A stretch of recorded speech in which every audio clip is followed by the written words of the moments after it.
បងប្អូនម៉ាស៊ីនមួយសម្បាំងមួយគ្រឿងនេះកំពុងតែរៀបចំដូរស្នូលប៉ង់របស់វាដោយសារម្ចាស់ត្រាក់គាត់ប្រើវីកស្នូលហើយកម្រវីកស្នូលបងប្អូនភាគច្រើនអស់ហើយបែកផ្ដាំងអញ្ចឹងណាតែមួយគ្រឿងនេះវីកស្នូលហើយល្មូលស្នូលទៀតអញ្ចឹងយើងក៏ចាប់ផ្ដើមដកបំបែកប៉ង់វាដើម្បីយើងដកស្នូលដែលវាហ្នឹងយើងដាក់ស្នូលថ្មីចូលវិញហើយការដោះដូរស្នូលមួយគ្រឿងនេះគឺវារៀងពិបាកបន្តិចដោយសារស្នូលវាមកខាងត្រង់ហើយមកខាងទៀតវាអញ្ចឹងអាខាងវាហ្នឹងយើងដកចេញអត់ចេញទេបងប្អូនអញ្ចឹងយើង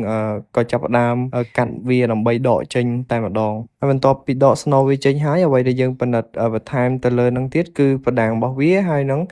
មីញ៉ុងរបស់វាដោយសារនៅពេលដែលយើងប្រើដល់ថ្នាក់វាស្នូលហើយវាអាចនឹងមានបញ្ហាទៅដល់ផ្ដាំងឬក៏មីញ៉ុងរបស់វាចឹងហើយយើងពិនិត្យមើលមីញ៉ុងរបស់វាគឺអត់អីទេហើយសម្រាប់ផ្ដាំងរបស់វាវាឡុងហើយអញ្ចឹងយើងត្រូវការដូរផ្ដាំងរបស់វាហើយនឹងស្នូលរបស់វា